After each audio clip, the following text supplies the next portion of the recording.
영원한 왕이신 메시아에 대한 예언을 하셨습니다. 그 말씀을 해주신 이후에 거짓 선지자들에 대한 책망의 말씀을 하고 있습니다.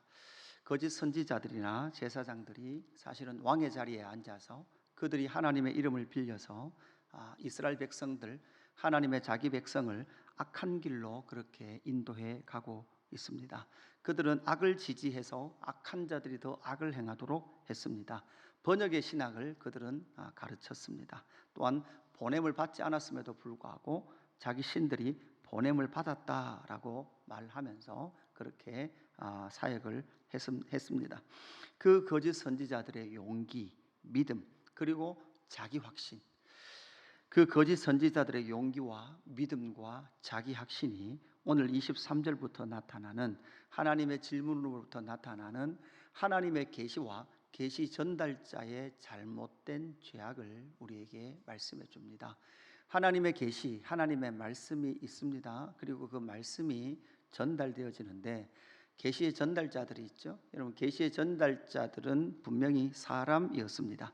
하나님께서 세우신 사람이었음에도 불구하고 그 하나님의 뜻에 관심을 가지고 하나님을 또한 전하는 것이 아니라 이 계시 전달자들이 잘못된 것을 전하고 있었다라는 것을 우리에게 말씀해 줍니다. 그 계시 전달자들의 잘못된 모습은 무엇입니까? 23절과 24절에 나타나는 그 하나님의 질문 앞에서 우리는 생각해 볼 수 있는 것은 바로 이 잘못된 계시 전달자들은 하나님을 조정하려고 하는 그런 습성이 있었습니다. 하나님조차도 내 마음대로 하려고 하는 그러한 습성이 바로 잘못된 계시 전달자들의 특징이죠. 23절 말씀, 24절 말씀에 보면 여호와의 말씀이니라 나는 가까운 데 있는 하나님이요 먼 데 있는 하나님은 아니냐. 성전에 계신 하나님이 뿐만 아니라 성전 밖에서도 하나님이시죠. 24절 여호와의 말씀이니라 사람이 내게 보이지 아니하려고 누가 자신을 은밀한 곳에 숨길 수 있겠느냐. 여호와가 말하노라 나는 천지에 충만하지 아니하냐. 이렇게 말씀하고 있죠. 그래서 이것은 무엇입니까? 하나님은 온 우주를 다스리십니다. 그리고 그들의 중심, 마음까지도 다 살펴보고 계십니다. 그럼에도 불구하고 그들은 하나님 앞에서 자기들이 숨길 수 있고 하나님을 조정할 수 있다라고 생각하는 그러한 모습들이 이 23절과 24절에 나타난 이 질문, 그 질문을 우리가 다시 한 번 더 생각해 본다면 그 거짓 계시 전달자들이 하나님을 얼마나 망령되이 그렇게 행하였는지를 이해하였는지를 우리는 이 질문을 통해서 알 수 있는 것이죠. 여러분, 모세는 하나님과 친밀했습니다. 그래서 때로는 하나님 앞에 반론의 기도를 올려드리기도 했습니다. 그럼에도 불구하고 그 모세나 바울이나 그 모든 하나님의 주권 앞에 굴복했고 하나님 뜻, 그 뜻을 알았기에 하나님 앞에 기도로 그 뜻을 올려드렸던 것이지, 모세나 그 바울이 하나님의 뜻을 조정하거나 하나님의 그러한 것들을 잘못 전해냈던 사람들이 아니다라는 것을 우리는 꼭 기억해야 합니다. 하나님과의 친밀함, 그것을 넘어서 하나님을 자기 뜻대로 조정할 수 있다는 생각을 거짓 계시 전달자들은 하고 살았다라는 것이죠. 또 하나의 특징은 무엇입니까? 계시 전달자들은 꿈을 미혹으로 그들 가운데 말했다라고 말씀하고 있습니다. 25절 내 이름으로 거짓을 예언하는 선지자들의 말에 내가 꿈을 꾸었다 말하는 것을 내가 들었노라. 거짓을 예언하는 선지자들이 언제까지 이 마음을 품겠느냐. 그들은 그 마음에 간교한 것을 예언하느리라. 이렇게 말씀하고 있습니다. 여러분, 구약에서는 하나님의 꿈이 하나님의 계시로 나타난 경우가 많았습니다. 그러나 여러분 한번 생각해 보십시오. 하나님께서 꿈을 꾸게 하셨고 그 꿈을 통해서 하나님의 뜻을 이루어 가시는데, 사실 여러분 그 꿈을 말하나 말하지 않으나 하나님은 하나님의 뜻을 이루어 가십니다.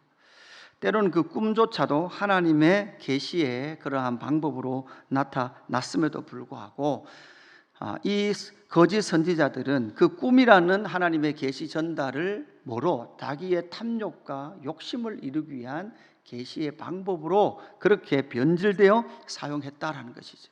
특별히 신약에서는 더 이상 꿈에 대한 이야기가 신약에서는 나타나지 않죠. 거의 나타나지 않습니다. 지금도 그 꿈꾼 것을 가지고 하나님의 뜻이라고 말하며 속이는 세력들이 하나님의 나라 안에, 교회 안에도 있다라는 사실을 우리는 기억을 해야죠.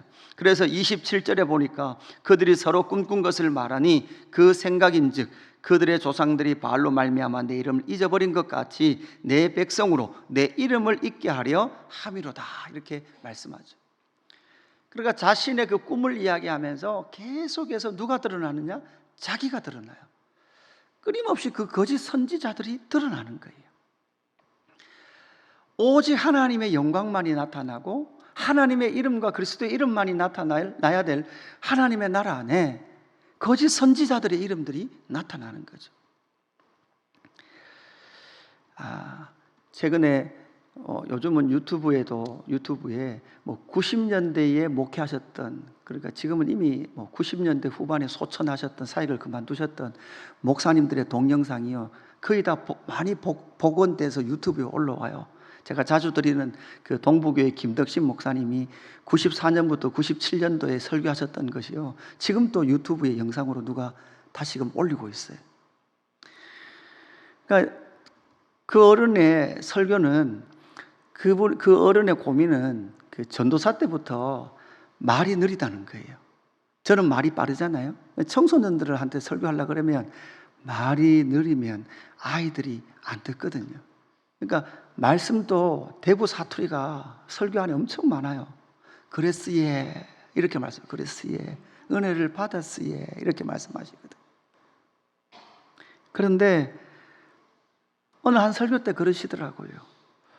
하나님의 뜻 안에 있고 하나님의 은혜 안에 있으면 결론적으로 하나님께서 많은 복을 주시는 건 당연한 결과다. 그런데 이 거짓 설교자들이 뭐 하려고? 백지로 지 자랑하려고 복을 먼저 말한다는 거예요. 지 인기 얻으려고 복을 먼저 말한다는 거예요. 그거 말라고 백지로 그걸 자꾸 먼저 이야기해서 결국은 지가 유명해지려고 하고 지가 인정받으려고 하는 그것이 바로 악한 설교자들의 특징이라, 이렇게 설교를 하시더라고요. 결국은 자기가 드러나는 것이죠. 자기가 높아지는 것이죠. 결국은 그것을 통하여서 하나님의 계시가 아님에도 불구하고, 하나님의 뜻이 아님에도 불구하고 끊임없이 그 꿈을 이야기하며 자기가 신령하다, 그렇게 나타내고 있는 거짓 선지자들의 특징을 우리가 보게 되는 것이죠. 33절부터는 무엇입니까? 이 거짓 선지자, 거짓 계시 전달자들은 여호와의 엄중한 말씀이다, 이렇게 말을 합니다. 그러니까 대단한 엄중한 심판의 메시지를 들고 서 있는 것처럼 그렇게 자기에게 하나님께서 엄중한 메시지를 전해주셨다라고 말을 하며 그렇게 말씀을 전하는 그 제사장, 선지자들은 바로 거짓 선지자다라는 것을 우리에게 말씀해 주고 있는 것이죠. 그들은 끊임없이 엄중하다. 그리고 계속해서 묻습니다. 하나님께서 뭐라고 말씀하시느냐? 여러분, 묻기는 왜 묻습니까? 안 들을 것 왜 묻냐는 거죠. 그렇게 말하면서 하나님께 물어서 엄중한 메시지다라고 말을 하면서 그렇게 메시지를 전하더라는 것이죠. 여러분, 엄중한 메시지가 아니라 이런 모든 메시지는 다 엄중합니다.